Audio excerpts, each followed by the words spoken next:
Classe tompoko vavy fanao jedy koa atsika amin'ity matinaly ny robia fa roapolo ny volana febroary taona 2024 ity atao anatin'ny fotoana ny fampahalalam-baovao asaina ampanajana ianao anaraka ny vaovaontsika hatramin'ny farany.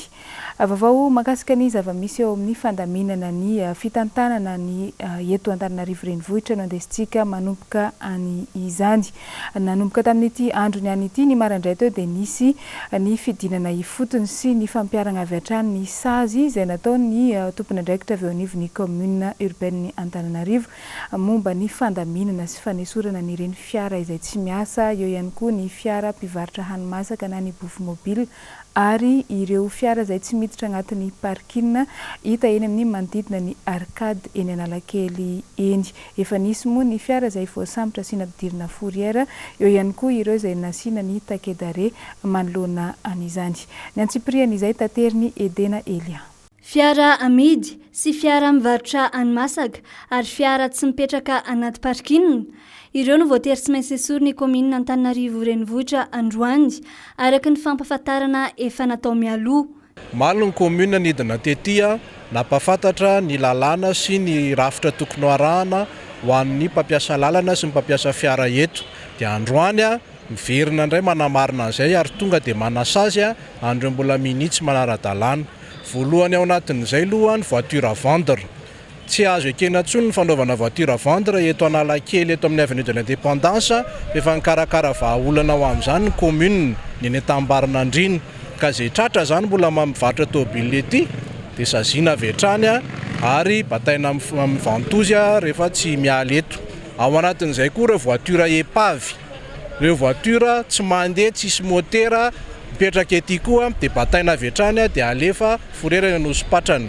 Ao anatin'ireo ireo le fantatsika hoe manao casino amin'ny alina ety, tômôbila filokana sy fanaovana ny zavatra rehetra ety dia efa bataina vantozy teo efa lasa no sipatrany.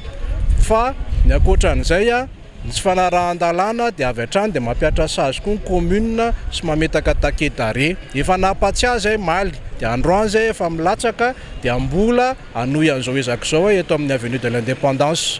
Toromarika avy amin'ny ben'ny tanàna izay mitandro hatrany ny fahadiovana sy ny filaminana eto amin'ny ampovoan-tanàna Antananarivo ity. Hatramin'ny maraina io dia niisa roa ireo fiara tsy maintsy nampidirina fourrière ary efa natratra 10 ireo fiara hafa tsy miditra anaty parking ka voatery nasiana takedare toy izao.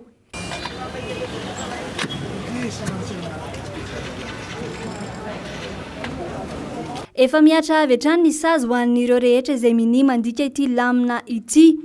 Ity hetsika ity dia tafiditra indrindra ao anatin'ny fanadiovana sy ny fanalalahana ny lalana izay ifamezivezen'ny fiara sy ny vahoaka Antananarivo. Tsy mijanona ao amin'ny anio ihany izany fa itoy mandra-piala tanteraka ireo fiara tsy manara-dalàna ireo ho hatrany ny fanazavana avy ao anivon'ny commune Antananarivo renivohitra. Lafim-baovao hafa kosa indray anisany soatoavina izay nifono ny maha malagasy rango izay ny fanajana ny maty sy ny fasana.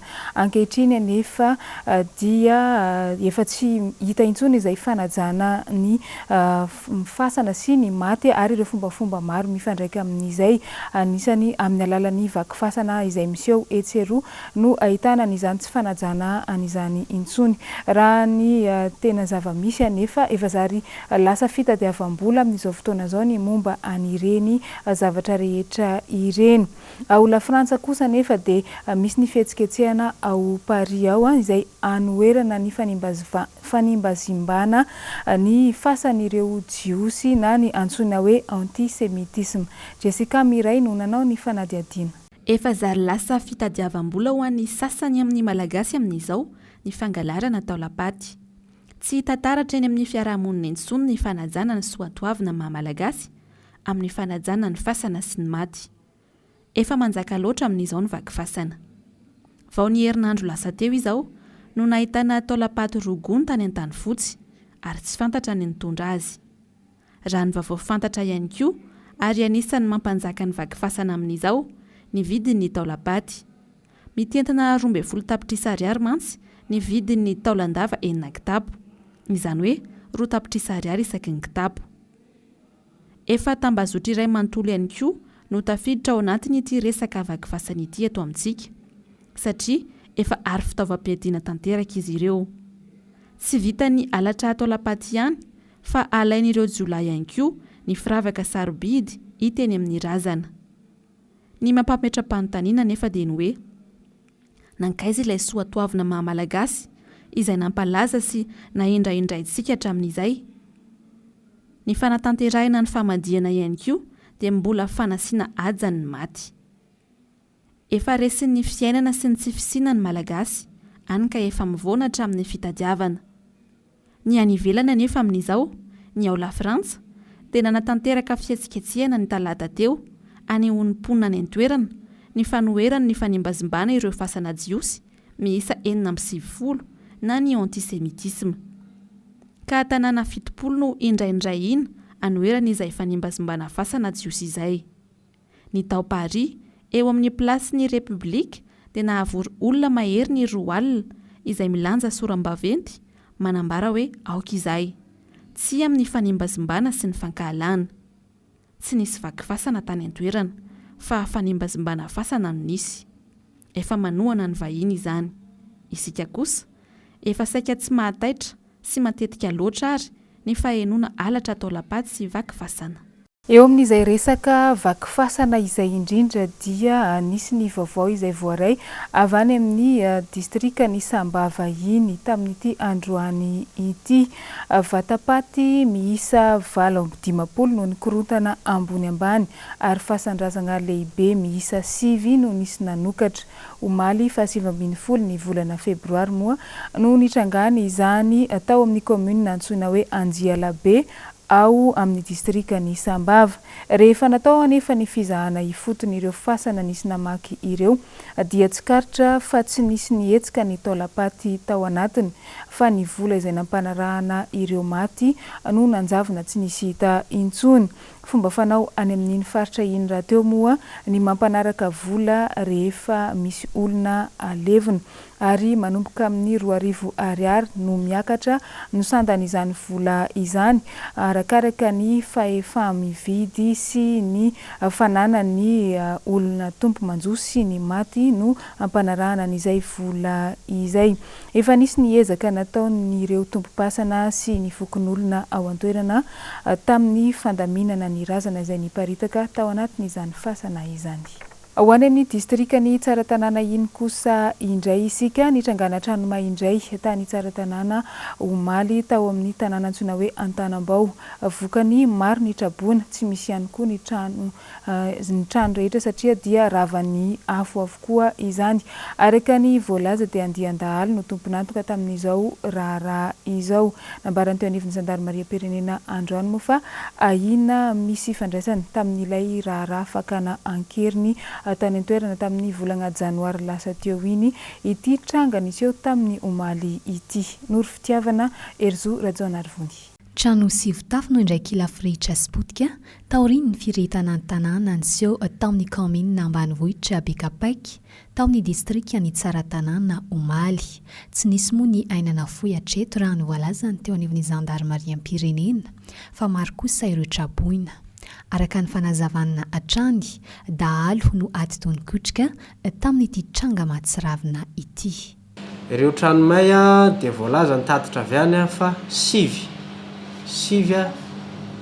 tafo eo amin'ny tanàna ny Antanambao io. Ireo traboina tamin'ny trano may ireo zany dia any amin'ny fianakaviana eo toerana ihany. Efa nisy kosa fandraisana andraikitra ny Zandarmariam-pirenena tamin'ny alalan'ny fandefasana ekipa any Tsaratanàna manoloana ny tranga. Ny andromaso dia misy tokoa ary misy mpitandro filaminana zandara nalefa anaramaso sy iara-iasa amin'ireo fokon'olona any toerana zany amin'izao. Ankoatra izay, maro amin'ireo dahalo moa amin'izao fotoana no mampiasa fitaovam-piadiana mahery vaika. ka amin'ny alalan'ny fanaovana trafika n'ireny fitaovam-piadiana ireny kosa ny voalaza fa fomba iray ahazon'izy ireo ny basy anaovana ny asa ratsy raha ny fantatra androany. Mbola hijanona any amin'ny faritry tsara tanàna iny ihany antsika tao anatin'ity fanadihadiana manaraka ity dia ny makasika ilay trangana fakana ankeriny raha ny nambara tamin'ny omaly fa efa nisy ny votsitra tamin'ireo olona izay nalainy dahalo ankeriny. Ankehitriny dia misy efa nisy ny olona izay voasambotra ary hiakatra fampanoavana, ny sasany any Ambatondrazaka, ny sasany kosa ao Mahajanga, fa ankoatra izay mbola maro ny karohina ary misy ihany koa ny olona izay mbola tazomin'ireo olon-dratsy any amin'izay fakana ankeriny izay. Mitatitra ny andindininy izay vaovao izay nory fitiavana eo amin'ny sariny Erzora Joanarivony hatrany. Nandritra ny fikarohana nataon'ny zandarmariam-pirenena momba ilay raharaha fakana ankeriny tany tsara tanàna, dalo misahenina no trateaka izy ireo tao tsara tanàna Atsimo ary akatra tribonaly avy hatrany any Ambatondrazaka amin'ity herinandro ity ihany. Tany tsara tanàna avaratra indray efa mahatratra valo ireo olona voaroroy izay akatra tribonaly ihany koa saingy any Mahajanga. Tamin'izao taona 2024 zao dia tsy hivina eto ihany fa nisy ny fakana ankeriny izay niatra tamin'ny mpitsabo mpiasan'ny fahasalamana anankiray tao manaka Vombotra tamin'ny 7 ny volana janoary teo. Efa votsitra moa izy iny ary nisy ny ankety hatrany izay natao. Dia nisy ihany koa tao amin'ny commune Andriamena indray dia nanaovana arrestation ihany koa. Raha totaly zany ny fisamborana nataon'ny gendarmerie taty amin'ny hoan'ny tranga taty amin'ny commune Andriamena dia olona 9 no voasambotra ary ny enina azafady olona enina le tranga tamin'ny manaka ny Vombotra. Taoriny ny fitsirihana nataon'ny zandary olona 4 ny ampy ny sefizapo tsara tanàna izay nalainy dalo ankeriny ny volana janoary teo no efa afaka amin'izao raha ny tany tsara tanàna avaratra manokana. Mbola misy saro kosa nitazomin'ireo dahalo raha ny ao tsara tanàna Atsimo. Dia mbola mitoy ny fikarohana satria na dia tao hoe efa votsitra moa ireo olona 4 izay niaraka tamin'ny sefizapy nalainy ankeriny niaraka tamin'ny sefizapy dia mitoy ny fikarohana ataony eo anivon'ny gendarmerie ka olona 9 eo no voasambotra amin'izao fotoana zao ihany koa izay ahihina fatratra amin'ny tranga fakana ankeriny io. Tsara ny manamarika fa nanomboka tamin'ny taona 2024 no makaty no ny androngatra ny resaka fakana ankeriny teto Madagasikara araka ny nambaran'ny zandary hatrany androany. Mbola izay resaka tsy fandriam-pahalemana izay hatrany moa dia misy ihany koa ny vaovao izay voaray eto ampelatananay dia ny zavantranga indray any amin'ny distrikany Ambatomainty any Melaky. Dahalo 30 lahy no nanafika tanàna antsoina hoe Ambonarabe Bedaba ao anatin'ny distrikany Ambatomainty faritry Melaky androany marandray tokony tamin'ny 4 Vaomangiran-dratsy teo iny. Lasa tamin'izany moa ny omby izay miisa 200 ary ny rongo fiadiana mazava ho azy ireto dahalo 30 ireto izay nitondra basy 20 mahery. Malohana izay indrindra dia efa nisy ny fanarahan-dia izay natao ny fokon'olona tao antoerana saingy tsy mbola afaka ny fandrindra loatra tamin'ireto dahalo ireto ireo fokon'olona izay tanam-polo moa no andesin'izy ireo magnaradia. Raha ny vaovao farany izay voaray ny arivariva teo dia mizotra miankandrefana makany amin'ny toerana any akaikaiky ny distrikany Tsirono Mandidy any no lalana izay nalehany ireto dahalo ireto miaraka tamin'ny omby izay nangalain'izy ireo ary araka ny fantatra hatrany vaovao farany izay voaray dia nanomboka tamin'ny rivariva tamin'ny 4 ora tany hoany dia efa nisy vata miaramila miisa 9 no nanampy an'ireo fokon'olona any antoerana ireo. Hatreto aloha araka ny vaovao voaray trany avy amin'ny solombavambahoaka any antoerana dia fantatra fa tsy mbola mahasahy mifanehatra amin'ireo dahalo izy ireo na dia efa tazana izy ireo aza eo aloha eo ny misy an'izany dahalo izany noho ny fatahorana ny atao hoe be noho ny vitsy moa no antony tsy ahafahan'izy ireo mbola mifanehatra amin'ireto dahalo ireto. Manao antsoavo araka izany ny fokon'olona mba isian'ny mpitandro ny filaminana indrindra ireo miaramila izay natokana hiady amin'ny asan-dahalo napetraka any amin'ny faritra maro amin'ity toerana ity mba hanampy amin'izany fanarahan-dia sy fifanoherana amin'ny dahalo izany. Fa lafim-baovao hafa kosa hipodianantsika ny any amin'ny distrikany Sambava Indy nahazo toeram-pitsaboana na ny cabinet médical vaovao ny avy amin'ny fikambanana mahavonjy ny ao Sambava. Raha ny fantatra dia rangonomaly no efa nanomboka ny asa izany toeram-pitsaboana izany ary mahimaimpona avokoa moa ny fitsaboana ao amin'ity toerana ity. Matsiaro afa-pahasahiranana noho izany ireo mponina any toerana izay sendra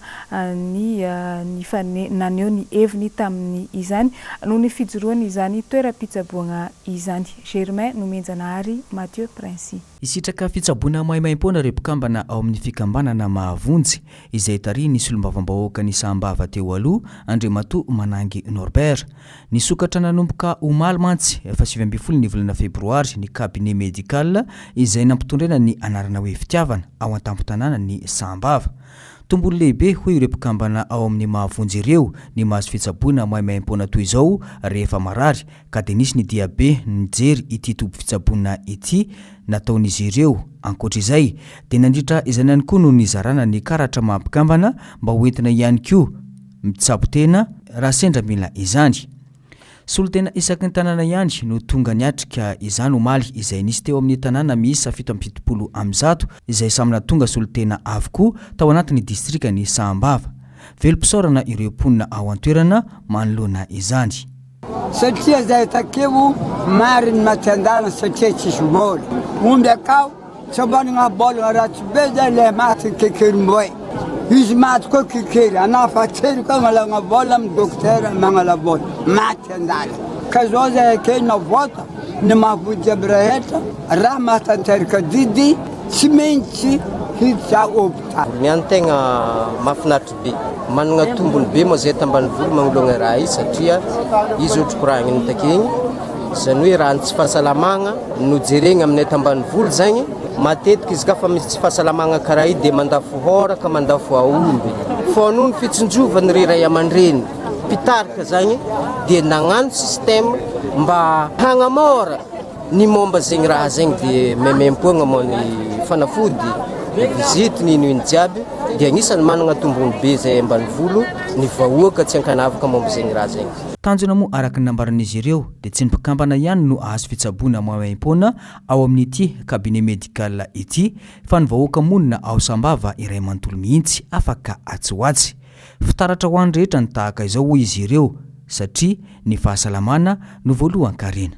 Ny resaka kolokolo kosa indray anisany ady mafy mbola hiatrehan'ny Madagasikara rango tamin'ny fotoana ela izay ny fiadiana sy ny famongorana n'izany atao hoe kolikoly izany.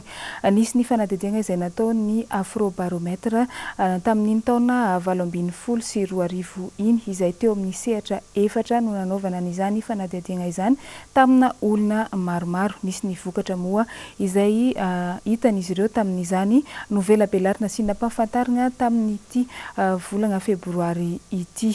Noro fitiavana sy Manora Andriamalala no mitaritra ny fanadihadiana. Telo ampahefatry ny Malagasy nanaovany teo anivon'ny tambazotry afrobarometra fanadihadiana tamin'ny taondasy no nilaza fa nianazvana ny kolikoly eto Madagasikara.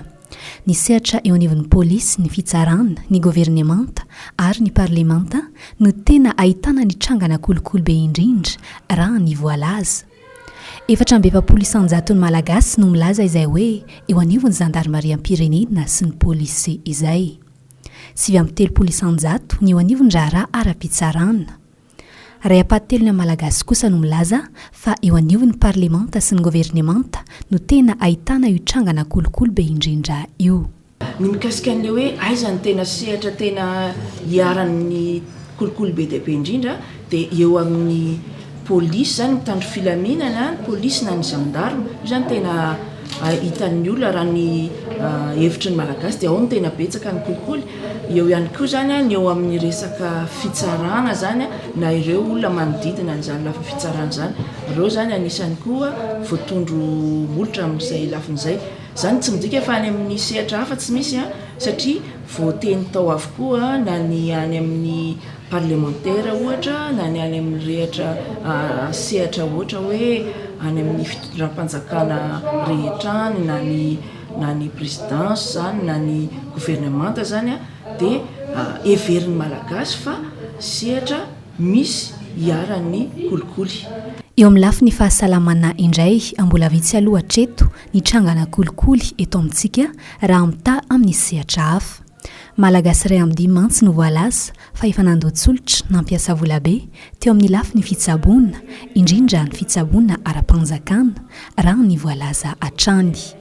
Kolikoly any amin'ny fahasalamana dia azo lazaina fa kelikely ihany raha oharina amin'ireo sehatra hafa satria latsaky ny malagasy ray amin'ny 5 no miteny hoe efa niarana kolikoly na voaterina ndotsolotra vao nahazo fitsaboana teny amin'ny fahasalamana teny amin'ny tombo-pahasalamana ara-panjakana zany. Ankoatra izay tsy niresaka kolikoly ihany moa no nanaovany teo anivon'ny afrobaromètre tatitra androany teny amin'ny hôtel Colbert Antaninarenina fanresaka miralenta sy ny demokrasia. Araka ny fantatra hatrany nandritra ny famohan'izy ireo ny vokatry ny fanadihadiana tamina vahoaka 400,000 manerana ny Madagasikara tamin'iny taondasa iny. Fa lafim-baovao hafa kosa no andesitsika manohy ny vaovao amin'ity matonaly ity nahitana fiakaran'ny vidin'ny sakafom-biby na ny provandy tato anatiny teo amin'ny tapabolana akatra amin'ny herinandro teo izay eo ny anisan'ny tena akora fototra mahatonga n'izay fiovaovan'ny vidin'ny provandy izay moa ny tsako sy eo ihany koa ny mahogo izay anamboarana n'izany provandy na ny sakafom-biby izany. Nisy ny fanadihadiana izay nataonay momba izay hoarantsika eo amin'ny sariny Mathieu Prince. Sehampiarena raiky be mpitrandraka saingy misedra olana no ny fiovaovan'ny vidin'ny akora fototra ny fivarotana provandy na ny sakafom-biby. Misy karazany maro ny provandy, ao ny vita amin'ny tourteau-voanjo sy ny soja izay matetika atao sakafon'ny kisoa ndraiky aomby, ao koa ny provandy vita amin'ny coton, ny mahogo sy ny mongo. Misy ny mongo malemy atao fanampin-tsakafo ho an'ny akoho amam-borona mbola somary kelikely, ary misy koa ny mongo mahery izay omena ny gana amin'ny ankapobeny. Raha ny zava-nisy teny amin'ny bazary androany no resahana dia ny vovoka mahogo no mora indrindra amin'ireo provandy izay amidy 700 ariary ny kilao, ary ny provandy vita amin'ny potika filao maiky sy ny vita amin'ny tsako no lafo indrindra izay amidy 400 ariary ka hatramin'ny 403 ariary ny kilao arakaraka ny kalitaony. Ho an'ireo mpivarotra mampiovaova ny vidin'ny provandy avidy a bazary, ny fiakarana sy fidina ny vidin'ny tsako izay akora fototra anamboarana izany provandy izany. Coquillage de coton de tourteau arachide tourteau soja de semoule karazany betsaka zany zany. Misy zany akoho de misy kisoa zany tena betsaka mpampiasa lefa vetivety zany ho an'ny poulet de chair moa le katsaka majinijinika ho an'ny kisoa. Miakatra be vidiny satria katsaka tsy sisy mihitsy. Rehefa volana Desambre iny tsy dia misy tsondro eto aminay. Vidiny te miakatra be. Tena miakatra satria le katsaka ohatran'ny krizy tsisy. Dia miakatra foana dia tamin'ny fotoana vaovao ty zao miakatra. Tamin'ny fotoana vonanofy zao dia ohatran'ny miakatra le izy. Manatomba, tena manatombo be le izy satria arakaraka le vidin'le katsaka tamin'izay. Izao zao raha ohatra hoe katsaka zao ohatran'ny krizy teo dia tsy fantako hoe miakatra indray sa tazomina le vidiny teo ihany. Misy karazany le izy. Misy ho an'ny akoho, misy ho an'ny kisoa, misy ho an'ny ovy. Arakaraka le olona mampiasa anazy zay no misy eto aminay. Ny amin'ny ankapobeny izy katsaka mangahazo. Zay no tena hoe akora fampiasa zany. Ny mpiompy kisoa tavesina sy ny mpiompy akoho manatody lava ary ny akoho fakana nofo no tena manjifa ny provandy ary saika ireo mpiompy maventy no mivanga provandy eny amin'ny bazariny Anosibe. Nambarany mpivarotra atrany fa rehefa miakatra ny vokatra tsako dia mijotso ihany ny vidin'ny provandy. Fa ivadika lafim-baovao hafa atsika ny resaka fanatanjahantena kosa indray ho tanterahana manomboka ny 27 ny volana Jolay ho avy izao ka hatramin'ny 24 ny volana Jolay amin'ity taona 2022 ity ny lalaon'ny nosy na ny JIOI Jeux des îles de l'océan Indien andiany fahafolo moa ity atao ity ary ny nosy Maurice no ampiantrano izany amin'ity indray mitoraka ity efa natomboka ny fanomanana jiaby makasika izay rehetra izay andraisana ny mpilalao avy amin'ny nosy izay mandray anjara amin'izany lalaon'ny nosy izany atao anatin'ny faridranomasiny Oseana Indiana. Waratsika ny fanadediana ahitantsika ny antsipriany momba izay. Ny nosy Maurice no andray ny andiany fahafolo amin'ny lalaon'ny nosy izay ho tanterahana ny 27 ka hatramin'ny 24 ny volana Jolay taona 2022. Fanotelony amin'ity izao tao anatin'ny tantaran'ny Jeux Olympiques no ampiantrano izany lalao iraisan'ny nosy atao anatin'ny ranomasimbe indiana izany i Maurice. Mariana fa ny nosy Comore no tokony ho nandray an'ity andiany fahafolo ity izay voalohany ho an'izy ireo saingy noho ny disadisa ny tranga tamin'ny taona 2022 tao aorian'ny andiany fahavalo dia niova ny tantara.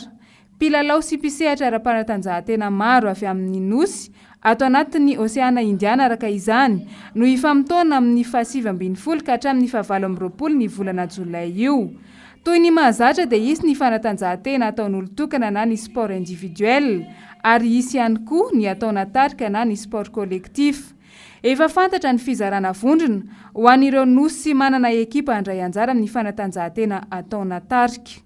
Ho an'ny taranja baolina kitra tafiditra ao anatin'ny vondrona A no misy an'i Maurice, Seychelles ary Madagascar ary ao anatin'ny vondrona B kosa no misy an'i Réunion, Maldives, Mayotte ary Comore. Eo amin'ny taranja basketball lehilahy vondrona A no misy an'i Réunion, Madagascar, Maldives ary Seychelles. Vondrona B kosa no misy an'i Maurice, Mayotte ary Comore. Basketball vehivavy indray Réunion, Comore, Madagascar ary Seychelles no tafiditra ao anatin'ny vondrona A. Maurice, Mayotte ary Maldives kosa no tafiditra ao anatin'ny vondrona B. Eo amin'ny taranja volleyball sokajy lehilahy vondrona A misy an'i Maurice, Seychelles ary Mayotte. Vondrona B no misy an'i Réunion, Madagascar, Maldives ary Comore. Eo amin'ny sokajy vehivavy eo amin'izay volleyball izay hatrany, vondrona A no misy an'i Maurice, Mayotte ary Madagascar ary vondrona B kosa no misy an'i Seychelles, Maldives ary Réunion. Ny rugby à 7 na ny baolina lavalava lalaovin'olona 7 no tsy misy afa-tsy sokajy tokana ka ila Réunion, Maurice ary Madagascar sy Mayotte no anana ekipa milalao andray anjara amin'izany. Raha tsy ahifina dia saika tsy andray anjara tamin'ity lalaon'ny nosy andiany fahafolo ity ila Réunion raha tsy nisy ny fanovana ny andin-dalàna fahafito tao amin'ny Chartre des Jeux. Efa voaova ary vita fantsina izany lalàna sy fepetra mifeny lalao izany ka anana solotena ihany araka izany ny nosy la Réunion. Atao isaka ny efataona moa ity Jeux des îles de l'océan Indien ity na ny lalaon'ny nosy atao anatin'ny ranomasimbe indiana. Fa mila zahana marikitra ny resaka makasika ny sosialim-bahoaka raha tiana androso i Madagasikara ho ny filohan'ny fikambanana zagasy. Nisy ny tafa izay nanazavany tamin'ny omaly fa tokony isy ny lalàna manokana makasika izay mahaolona izay sy ny fitsonjovana ny sosialim-bahoaka mba ahafahana mampitovy ny samy malagasy eo amin'ny lafiny jiaby. Germain Nomenjanahary, Mathieu Princy. Ny tsy fisian'ny lalàna izay mifehy ny ara sosialy mihitsy no olana eto Madagasikara hoy ny filohan'ny fikambanana zagasy androany. Raha ny fantatra tokoa mantsy dia laharana fahaefatra mantra indrindra eran-tany Madagasikara ny taona 2022 lasa teo izay manana PIB 4.7%. Misy fiantraikany betsaka amin'ny ara sosialy ny tsy fisian'ny lalàna mijery manokana ny momba izany ho iatrany ny nambarany. raha eo ihany koa ny olana ara-politika izay misy eto amin'ny tany sy ny firenena. Ny fifotorana amin'ny sosialy no fototra ifahara ny fampandrosoana eto amin'ny ity Madagasikara ity raha ny zava-misy no jereny ho hatrany ny filohan'ny fikambanana zagasy. Dia le lalàna mihitsy ny tokony hisy momba ny resaka fiahina ara-sosialy raha tsy tenitsika ny resaka fahasalamana. Tena mikaikaika ny olona amin'ny resaka hoe fandoavam-bola amin'ny resaka urgence sy ny karazana sy fitsaboana amin'ireny hôpitalim-panjakana ireny ny fiterahana maro isan-karazany izany hoe mila lalàna zay zavatra zay. Raha tsy teny koa tsika ny resaka fanabeazana mikaikaika foana ny ray aman-dreny rehefa fidiran'ny mpianatra eny amin'ny sekolim-panjakana hoe misy volatra amina enin'alina aloha amin'ny zaza anankiray. Lalàna ihany koa ny ahafahantsika mametraka hoe tokony apetraka ho maimaim-poana izay le fampidirana ankizy eny amin'ny sekolim-panjakana zay. Ary misy ihany koa ny tokony lalàna ho fitsinjovana manokana ireo le ataontsika hoe tena sahirana ao anatin'ny fiarahamonina dia ireo mpiasa tena mpiasa andavanandro ohatra hoe mpanasa lamba, mpitarika posy, mpibata entana amin'ny resaka fampidirana ny zanany any amin'ny sekolim-panjakana. Tokony misy lalàna hoe ireny olo ireny dia tokony mena tombony hampianatra ny zanany any amin'ireny sekolim-panjakana ireny satria nanohaniny ara tsy hitany aiza ny vola hoety manana anampinana zay le hoe fidiran'ny zanany ho any ampianarana zay. Raha vao tsy voajery ireo zavatra ireo dia tsy misy mihitsy ny fivoaran'ny saranga eto amintsika. Fa manana dia manana ihany ary ny tsy manana dia tsy manana ihany satria na le taranaka eritreretina fahanatsaran'le fiaina zany tsy hanana fahafahana hivoatra ao anatin'le fiaina satria voasakany le tsy fisina. Nambarany fa raha ny resaka sosialy no ny fotoran'ny zagasy teo aloha dia hiditra amin'ny landalana kokoa amin'ny fiahina ny ezaka efa natao izy ireo amin'ny ity taona 2024 ity. Tanjona hatrany izy ny fanampiana ny malagasy sy ny fampandrosoana ny firenena. Lafi ny kolotsaina sy ny zavakanto no mariana tamin'ity androany ity ny 570 taona nijoroan'ny OMDA na ny Office Malagasy du droit d'auteur izay teny amin'ny le pavé Antaninarenina no nanamariana an'izany. Ny fandraika ihany koa tamin'ny fifidianana ny filakevim-pitantanana vaovao izay hitondra ny OMDA mo izany fanamariana izany. Fa ankoatra izay dia nisy ny fangatahan'ireo mpanakanto izay misehatra eo amin'ny tontolon'ny zavakanto sy ny cinéma na ny sarimihetsika izay anisany anafoanana ny antsoina hoe Omasy tamin'ity androany ity. Noro fitiavana sy Erzora Jaonarvon no mitatitra ny fanadiadiana. Anisan'ny teboka lehibe hanodinina nandritra ny fankalazana ny 570 taona ny OMDA na ny Office Malagasy miaro ny zony mpamorona nisy ny fanavaozana ny satamfe ny OMDA. Tsapany mpanakanto mantsy fa antony iray anampisidisa teo amin'izy ireo sy ny ministera ny sata teo aloha. Fanampin'izay no resana ihany koa ny fomba ampitomboana bebe kokoa ny vola miditra eo amin'ny fikambanana. Iza ndray misy degré izay efa lany teny amin'ny gouvernement fa nisy olana kely tokony hiverenana resaka momba ny fampiakarana ny vola miditra amin'ny artiste zany amin'ny droit d'auteur dia ny anankiray ny resaka copie privé dia ny faharoa manaraka an'izay ny hoe anova statut ny OMDA satria lasa misy olana foana ampina ny OMDA sy ny ministera matetika zany ka tokony elany zay. Ankoatra ireo voalaza ireo takiny ankamaroan'ny mpanakanto ny anafoanana ny Omasy na ny Office Malagasy mikirakira ny sarimihetsika sy ny sarimiaina. Izany no takina ho fiarovana bebe kokoa ny zon'ny mpanakanto raha ny fanazavana. Dia ny fatafarany dia resaka hoe ny resaka Omasy zany satria misy andraikitra mifanitsaka amin'ny OMDA izy io ka izay zany mangataka hoe ny resaka droit d'auteur hevitry ny mpanao sinema ato aminay zay hoe alao ny OMDA ihany satria izay ny antony nanakanana ny OMDA. Fa mpanakanto maro moa no tonga teny Antaninarenina androany nanatrika ny fankalazana ny 570 taona ny OMDA. Iny ihany koa tompoky lesy tompoky vavy no nandesintsika namarana ny vaovao tamin'ity matonaly ity hisorako anao nanaraka izany hatramin'ny farany mametraka ny veloma mandrapitafa ao amintsika jiaby indray ny tenako ho amin'ny amaray koa. Veloma tompoko.